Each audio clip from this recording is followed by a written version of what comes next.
네,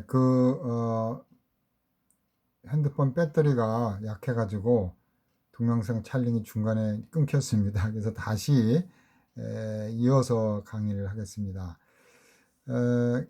지금 이제 우리가 알렉산드리아 학파에 대해서 지금 이제 설명을 제가 이제 하고 있는 거죠. 그래서 알렉산드리아 학파는 플라톤의 그런 영향 속에서 특별히 플라톤의 그런 이데아 사상, 플라톤의 이데아 사상은 이제 이원론 사상이라고 그럽니다.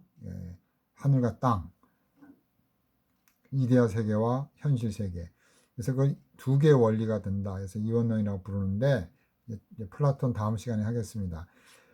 그래서 플라톤의 이원론 이데아적이고 이원론 사상을 이제 성경 해석 방법에도 도입하고 신학 방법에도 도입을 하게 된 거죠.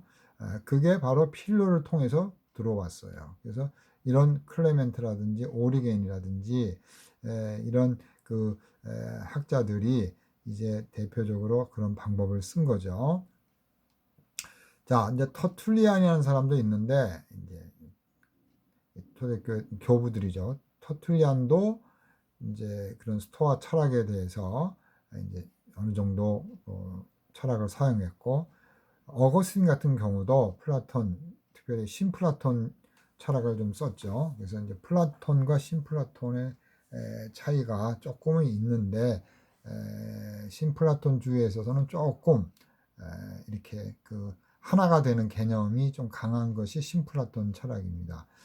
비슷하지만 일자 개념이라고 있는데 하나로부터 나와서 하나로 다 되돌아가는 그런 개념인데요. 비슷하죠. 이 어거스틴도 플라톤 철학 혹은 또 신플라톤 철학을 이용해서 뭐 신의 도성 같은 거, 하늘의 도성, 땅의 도성, 이게 다 플라톤 철학이잖아요. 그래서 기독교 신학을 이제 발전시켰습니다. 그래서 이제 이런 철학이 헬라 철학이 이제 본격적으로 기독교 신학교 신학을 발전시키는데 도움을 주는데 성경을 해석하고 또 성경을 조직화하고 풀어주고 신학을 조직화하고 체계화하는데 바로 이 철학들이 사용이 되었습니다.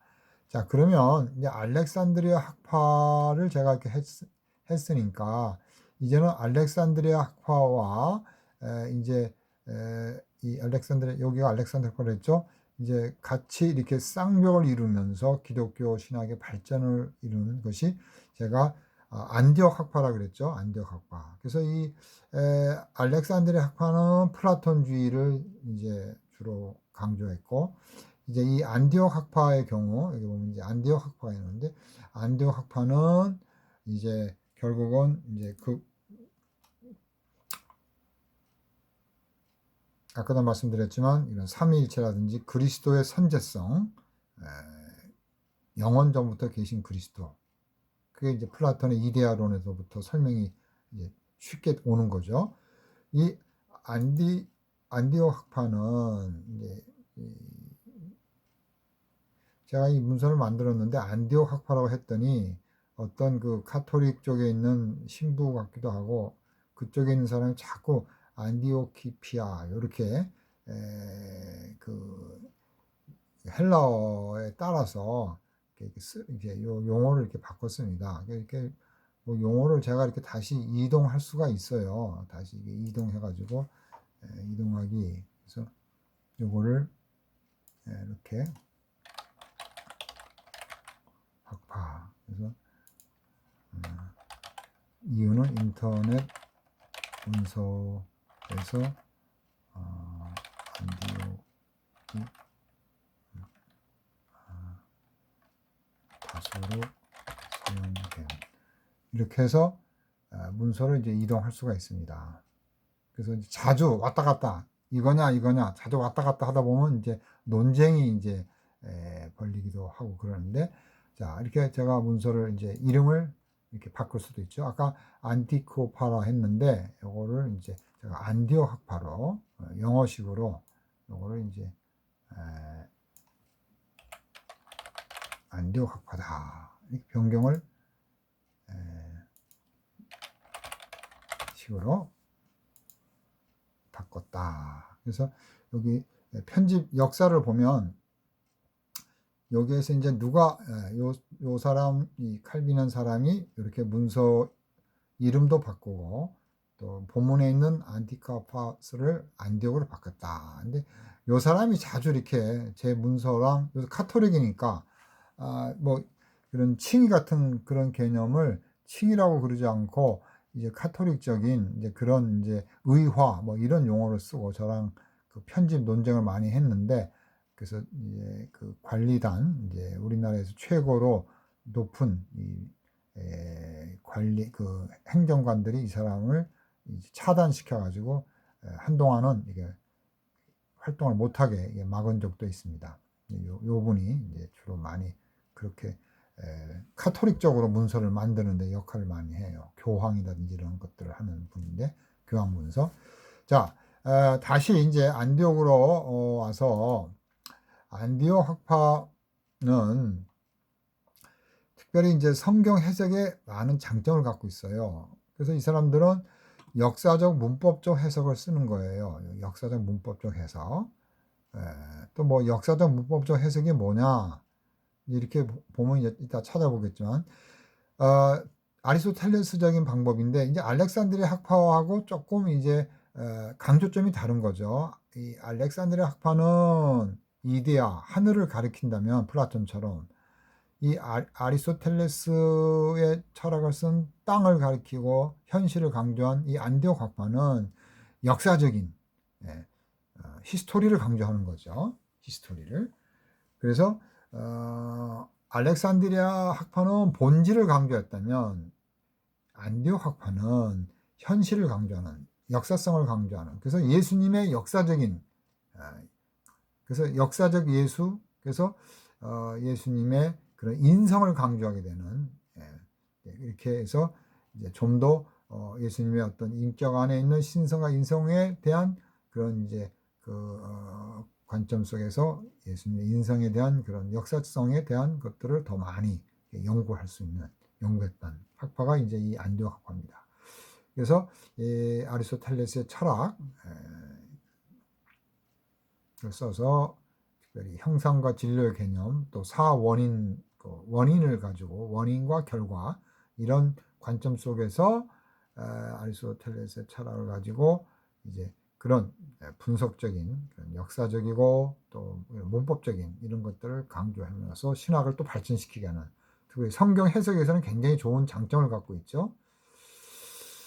자, 이렇게 해서 이제 그 알렉산드리아와 안디옥 학파를 봤고 이제 안디옥 파에 있어서 이제 유명한 사람들이 이제 여기도 다 이렇게 있지만 크리소스토스놈 또그 테오도르라든지 봅스에티아의 테오도르, 네스토리우스 이런 사람들이 이제 유명한 안디옥 학파의 그런 이제 학자들입니다.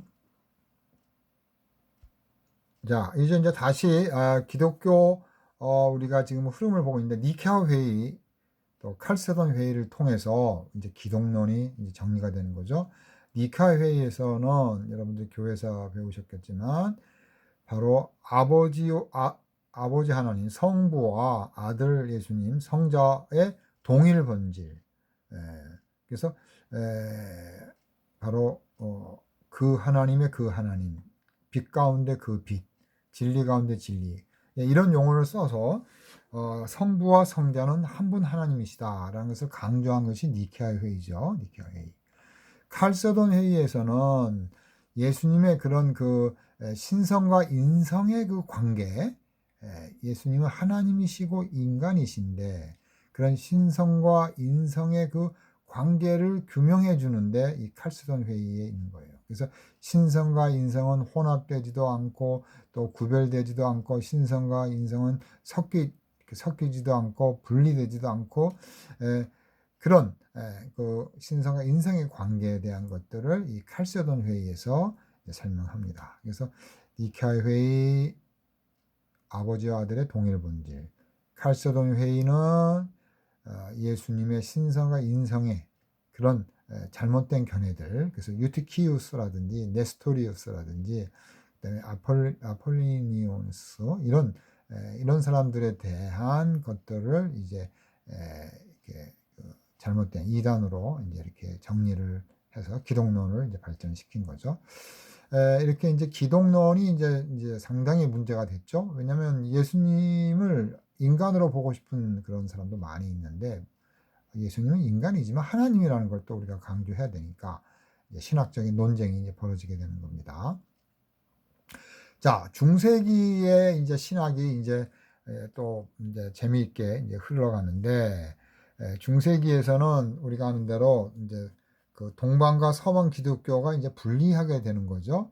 그래서 이제 분리하게 된 근본적인 그 이유는 바로 예수님이 하나님이라는 거는 이제 인정을 다 하죠. 동방 서방. 그러나 예수님은 하나님으로부터 태어났고 또 예수님은 성령님을 보낼 수 있는 하나님으로 어거스틴과 서방 기독교는 주장하는데 동방 기독교는 예수님은 하나님의 아들이시며 하나님으로부터 발생이 태어났는데 성령님은 아버지가 성령님을 보내주셨는데 아들이신 예수님은 성령님을 보낼 수가 없다. 파송할 수가 없다. 발생시킬 수가 없다. 이렇게 반대적으로 기독론의 권한, 예수님의 그 권한에 있어서 좀 더 서방 기독교보다도 이 동방 기독교는 약하게 봤습니다. 그래서 이제 분열하게 되는 거죠. 이제 그 분열의 그 조건이 이제 이런 이제 그 회의를 통해서 이제 나타나게 됩니다. 자, 이렇게 이제 여기는 이제 이제 교황 제도가 생기면서 교황의 권한이 이제 굉장히 높아지는 거죠. 그래서 교황과 세속권의 황제 간의 이제 치열한 싸움이 벌어지죠. 특별히 서임권 문제, 사제를 이제 그 사제를 누가 세우느냐, 교황이 해야 되느냐, 황제가 해야 되느냐, 그런 서임, 그러니까 그 서임권에 대한 그런 논쟁에 있어서 싸움 때문에 이제 또 굉장히 치열하게 이제 가게 됩니다. 그 여파로 바티칸에 있는 그 교황청이 다시 프랑스에 있는 그 아비뇽에 또 하나가 생기게 되는 거죠. 두 개가 생기게 됩니다. 치열한 그 권력 싸움, 프랑스 황제와 바티칸의 교황 간의 치열한 싸움 속에서 교황청이 두 개가 생기는 아비뇽, 프랑스 아비뇽과 또 이탈리아 로마에 있는 바티칸. 그래서 아주 그런 교권 싸움이 이제 치열하게 됩니다. 자, 많은 것이 있지만 좀 더 쉽게 설명해서 이제 토마스 아퀴나스가 바로 이제 아리스토텔레스의 철학, 특별히 형상과 진리의 개념을 가지고 이제 로마 카톨릭 신학을 이제 만들게 됩니다.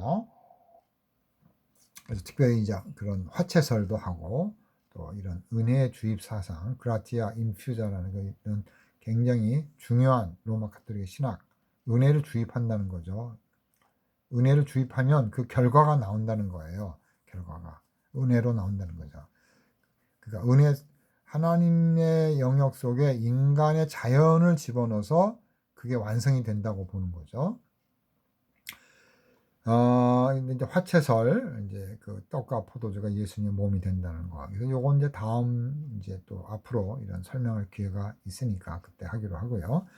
자, 또 마리아에 관한 것들, 이런 것들을 통해서 교황의 권한, 또 세례 그 성찬에 있어서 이 떡과 포도주를 이제 그 성도들, 특별히 이 사람들은 이제 평신도라고 그러는데 평신도에게 주지 않죠. 그런 문제들 때문에 이제 로마 카톨릭이 서서히 이제 부패가 되면서 권력을 독점하고 이제 또 로마 카톨릭이 이제 신학적으로 또 교회적으로 부패를 해서 이제 종교 개혁이 이제 일어나죠. 그래서 종교 개혁은 한마디로 말하면 성경대로 교회를 개혁하는 것이 종교 개혁이죠. 그래서 교회를 개혁하는 것. 그래서 교회 개혁. 라는 말을 이제 우리가 쓰게 됩니다. 종교 개혁은 교회 개혁이다. 오직 성경, 솔라 스크립투라를 통해서 우리가 이제 종교 개혁이 일어나게 되는데, 종교 개혁은 1517년 그 루터에 의해서 이제 비텐베르그 그 교회당 들어오는 입구에 그 이제 게시판처럼 이제 갖다 붙였다, 못 박았다, 뭐 뿌렸다, 여러 가지 학설이 있지만 일단 뭐 게시니까 붙였다고 보야 되겠죠. 그래서 95개 그 논조, 여기 보면 95개 논조가 있죠. 95개 반박문을 이제 이렇게 선포함으로써 종교개혁의 시발점이 1517년 10월 30일로 보고 있습니다. 그래서 이제 우리나라에서도 종교개혁 50주년 기념일을 정했어요. 그래서 3년 전에 저희 이제 그 교수들하고 신학자들이 모여가지고 조직을 해가지고 여기 이제 이렇게 여기 보면 이제 저도 여기 들어가고 있죠. 그래서 저희들이 이렇게 조직을 해가지고 신학 선언서도 이렇게 만들고 여기 신학 선언서도 있습니다. 그래서 루터의 정신을 가지고 이제 교회를 개혁하고 한국 교회를 개혁하자. 그래서 많은 그 교수들이 전체적으로 모여가지고 이런 큰 대회 행사를 했었습니다. 여기 보시면 여기 또 이렇게 저희들이 모였던 이런 임원들 사진 저도 이렇게 나와 있죠. 자, 이렇게 종교 개혁이라는 그런 이제 종교 개혁이라는 것을 이제 맞이하게 되는 겁니다. 로마 가톨릭 교회 부패를 통해서 종교 개혁이 시작이 됐죠. 자, 그래서 이제 95개 논조에 대해서 여러분들이 살펴보시고, 이건 한마디로 말하면 뭡니까? 회개하고 복음, 예수 그리스도를 믿음으로 구원에 이른다. 이런 복음주의적인 그런 선언을 95개 조항에서 하게 된 거죠.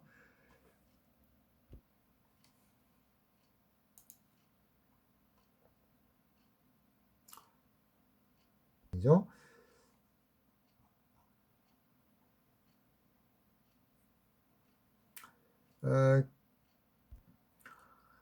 네, 그래서 이거 조금 다시 설명해 드리면 초대교회 때 그런 신학이 이제 조금씩 싹이 터서 철학을 사용해서 이제 알렉산드리아 학파, 안디옥 학파, 이런 클레멘트 오리겐 필러라든지 필러의 영향을 받은 오리겐 클레멘트의 알렉산드리아 학파, 아리스토텔레스의 영향을 받은 안디옥 학파, 크리스토스톰이라든지 이런 사람들에 의해서 안디옥 학파가 생겨서 이제 양대 산맥을 이루게 되는 거죠. 자, 그래서 이제 기독교에 있어서 이런 이제 중요한 회의가 있죠. 니케아 회의, 칼세돈 회의. 그래서 이 니케아 회의는 바로 성부와 성자가 동일 본질이라는 것. 또 칼세돈 회의는 예수님은 그 신성과 인성이 있는데 그 두 사이가 어떻게 관계가 되느냐. 신성과 인성의 관계는 합쳐지지도 않고 혼합되지도 않고 구별되지도 않는 그런 이제 예수님의 신성이 있고 인성이 있다라는 것으로 이제 정의를 내리는 것이 이제 칼세돈 회의죠. 그래서 칼세돈 회의에서 결국 우리가 아는 대로 이제 그 유키티우스 혼합설을 주장한 유티키우스를 정지하고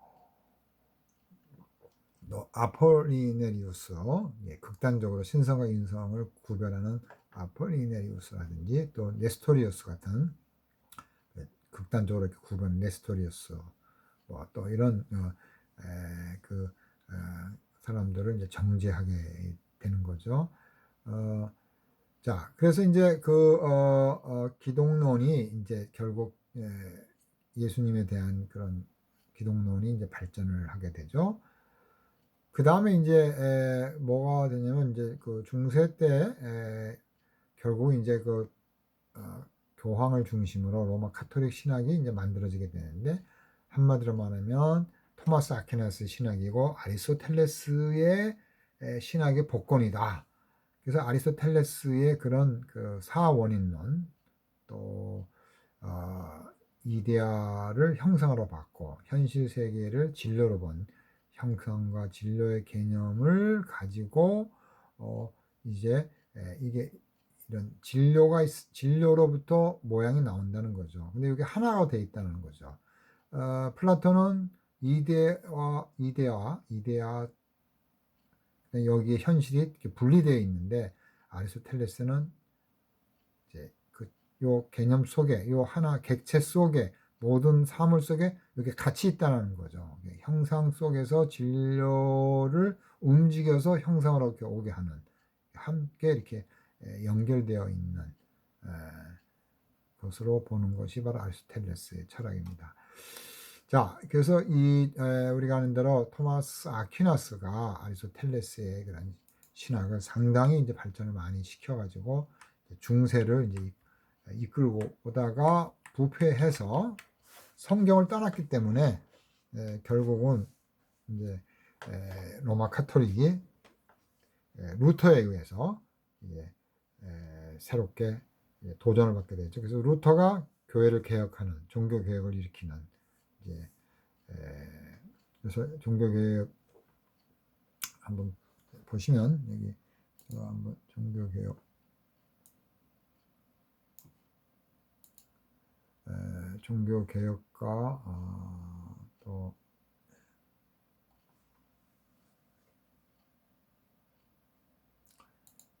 1517년 10월 30일 루터에 의해서 이제 그 95개 논조를 95개 이 논지를 발표를 해서 이제 새로운 교회를 개혁하는 종교 개혁이 이제 일어났죠. 그래서 이제 종교 개혁의 핵심은 결국 구원론에 있어서 믿음으로 구원을 받는다. 우리의 그런 인간적인 노력이 필요 없다. 그래서 결국은 구원에 있어서 믿음에 의한 오직 믿음을, 이 믿음은 하나님의 은혜라는 거죠. 그래서 믿음을 강조하게 되는, 그렇게 해서 교회를 개혁하게 됐습니다. 그 종교개혁 500주년 기념 행사회를 우리가 이제 만들어 가지고, 물론 여기 저도 이렇게 있지만 여기 이렇게 있죠. 여러분들 보시면 이렇게 그 3년 전에 임원들이 이렇게 있는 겁니다. 자, 이렇게 우리가 조직을 해가지고 이렇게 행사를 크게 했었습니다. 저도 이제 준비위원으로 이렇게 들어가가지고 이렇게 섬기고 봉사했었는데, 자, 이게 종교개혁의 이런 이제 변화, 왜 종교개혁이 일어났느냐, 이런 도덕적, 지적, 사회적, 이런 루터, 찌빙그리, 칼빈, 이런 3인방, 그래서 종교개혁에 대해서 여러분들 다시 한번 자세하게 이제 살펴보시면 좋을 것 같습니다. 다시 이제 본문으로 와서 종교개혁이 결국 로마 카톨릭의 잘못된 교황 중심, 사제 중심을 이제 벗어나서 말씀 중심, 성경 중심으로 또 믿음으로 구원받는 이제 이신칭의를 이제 선물로 준 거죠. 결국은 이제 성경의 권위와 성경 해석에 있어서 성경을 성경으로 해석하는, 교황이 성경을 해석하는 것이 아니라, 사제가 성경을 해석하는 것이 아니라, 그래서 여기에 이제 팝이 해석자가 아니라, 또 사제가 해석자가 아니고, 또 에클레시아가 인터프레스가 아니라 성경 스크립투라가 해석자가 돼야 된다는 거죠. 자, 이렇게 이제 종교 개혁을 통해서 이제 우리 기독교가 발전했는데, 이제 문제가 이제 또 생기는 거죠. 그래서 왜 문제가 생기냐면, 그 이제 정통주의를 지나서 이제 상당히 교리적이고 딱딱해지면서, 이제 어떻게 보면 이제 성령의 역사라든지 기도, 경건미가 떨어지면서, 그것이 이제 죽은 정통주의로 흐르게 돼요. 너무 싸움하고 교리적으로 주장하고 이렇게 되면서, 그래서 이 죽은 정통에 대해서 이제 바로 이 경건주의 운동을 이제 스페너가 하게 되는데, 여기 보면 이제 스페너가 나오죠. 여기 스페너가 나오죠. 그래서 경건주의, 계몽주의, 낭만주의가 이제 이 자유주의 신학을 이제 만들게 되는데, 제가 이 자유주의 신학이 어떻게 만들어졌는가를 설명하기 위해서 제가 그런 이제 경건주의, 또 계몽주의, 낭만주의를 이제 설명을 하려고 합니다.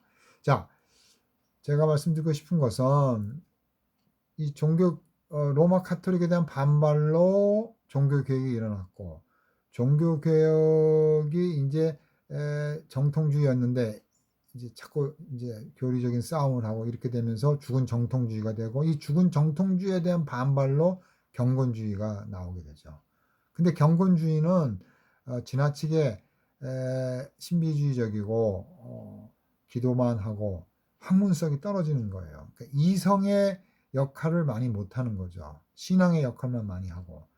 그래서 거기에 반발로 계몽주의가 나오죠. 그래서 계몽주의는 인간의 이성을 강조하고 이성의 독립성, 이성 스스로가 움직이도록 하는 거죠. 칸트 같은 사람들. 근데 이 계몽주의가 지나치게 그런 어떤 딱딱하게 이성적으로 나가니까 그런 어떤 감정적인 영역, 특별히 낭만주의가 반발로 생기게 됩니다. 낭만주의. 자, 이렇게 경건주의, 계몽주의, 낭만주의의 요소들이 복합적으로 만들어지는 것이 자유주의 신학이에요. 자, 경건주의에서는 상당히 신비주의, 주관주의, 믿음주의가 있기 때문에 이런 인간의 그 주관성이 많이 강조가 됩니다. 이거 하나의 이제 장점이면서 단점이 되는 거죠. 계몽주의는 상당히 이제 이성을 강조하고 윤리를 강조하게 되는 거죠. 이 계몽주의가 이성을 강조하고 역사를 강조하고, 낭만주의는 뭐예요? 감정을 강조하다 보니까 어떻게 보면 상당히 이제 객관성이 떨어지면서 어떻게 보면 이런 이성적인 면에 있어서 약점도 갖게 되죠. 낭만주의 약점은 감정, 계몽주의는 지나치게 윤리적이고 계몽주의는 이제 지나치게 이성주의로 이제 나가버리는, 또 경건주의는 지나치게 신비적이고 기도주의고 은사주의로 나가는. 그래서 이런 것들이 짬뽕이 돼가지고 자유주의 신앙을 만들어내는 거예요. 그래서 이제 이 경건주의의 대표적인 그런 사람이 우리가 아는 대로 이제 스페너가 나오죠. 네.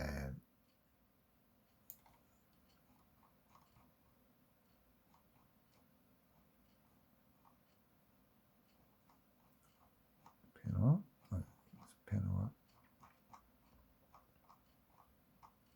여러분들이 이제 읽어보시고, 경건주의가 스페너가 이제 교수가 되고 싶었는데 스트라스부르크에서 공부를 하고 교수로 하지 않고 교회가 어렵고 힘드니까 자기가 경건주의 운동을 해야겠다. 그래서 그 유명한 피아 데시리아라는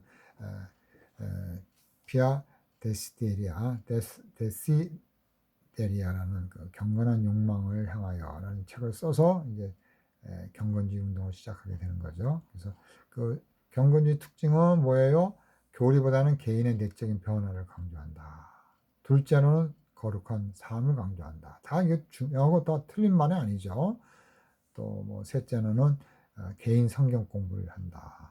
지나치게 개인 성경 공부를 하다 보니까 객관성이 떨어지고 공동체와 관계가 좀 떨어지는 이런 단점을 갖게 되는 거죠. 또 네 번째로는 뭐예요? 그런 저항 정신, 그죠? 또 비판, 정부와 교회의 비판 이런 것들이 나오고, 그 다음에 이제 경건주의의 이런 또 이제 잘못된 이런 문제 아까 제가 말씀드렸습니다. 그래서 이제 경건주의가 나오고, 그다음에는 이제 그 계몽주의를 통해서 이제 또 여러 가지 이제 또 좋은 점도 있지만 이런 인간 이성과 인간의 자율성을 강조하는, 이성의 원리를 강조하는, 그래서 계몽주의를 통해서 현대 근대가 왔고 산업혁명이 왔지만 많은 문제를 갖게 되는 거죠. 그 다음에 이제 낭만주의, 우주에서 이런 낭만주의는 주관적인 또 이런 질풍노도의 바람을 불어서 이제 어떤 결국 이성보다는 아름다움을 추구하는, 그래서 정서적이고 감정적인 것들, 이런 낭만주의로 빠져 이런 사람들이죠. 루소, 슈레르겔, 졸고 또 괴테 이런 사람들을 낭만주의로 볼 수가 있죠. 그래서 이제 이런 낭만주의를 통해서 주관 정도 이런 것들이 이제 많이 나오죠. 그래서 결국은 다 합성이 돼가지고 결국 자유주의 신학이 이제 만들어지게 되는 겁니다. 자유주의 신학의 태동이 되는 거죠. 그래서 자유주의 신학은 한마디로 말하면 결국 성경보다는 인간의 이성, 또 성경보다는 객관적인 계시보다는 주관적인 그런 깨우침, 감성, 또 성경에 있는 그런 하나님의 말씀의 그런 객관적 공의보다는 상당히 그런 어떤 그 정서적인, 낭만적인, 그런 범신론적인 하나님 없이 뭔가를 찾으려고 하는 이런 자연으로부터 절대자에게 가는, 자연으로부터 절대자에게 갈 수가 없는데, 왜냐하면 타락했기 때문에 그걸 강조하는 거죠. 내재로부터 초월로 가는 실수를 하는 거죠. 이제 그게 칼바르트에 의해서 이제 비판을 받게 되는 거죠. 하나님으로부터 와야지 인간으로부터 하나님께 갈 수 없다. 하나님은 하나님이고 인간이다. 바로 그 중간에 예수 그리스도를 통해서 인간이 하나님께 가는, 예수 그리스도, 하나님이 필요한 건데 하나님 없이 인간이 절대적인 미와 절대적인 가치, 진리를 추구할 때 결국 실패한 것이 자유주의 신학입니다. 자, 오늘 신학의 흐름과 자유주의 신학의 그런 태동을 살펴봤습니다. 그래서 자유주의는 그런 경건주의, 또 계몽주의, 낭만주의를 통해서 이제 형성이 됐다라고 이제 말씀을 드렸습니다. 제가 시간이 짧아가지고 빨리빨리 간단하게 했는데 여러분들이 이제 읽어보시고 또 제가 이제 앞으로 수업을 하면서 관련된 것들을 제가 설명을 하겠습니다. 자, 오늘 강의 여기까지 하겠습니다. 그래서 오늘 그 모든 것들을 이제 종합적으로 보면 이제 제가 오늘 그 조직 신학에 대한 것들을 설명을 드렸고, 의미와 용어라든지, 그다음에 이제 조직 신학의 방법, 또 그런 그 신학의 역사, 흐름, 이런 것들을 오늘 살펴봤습니다.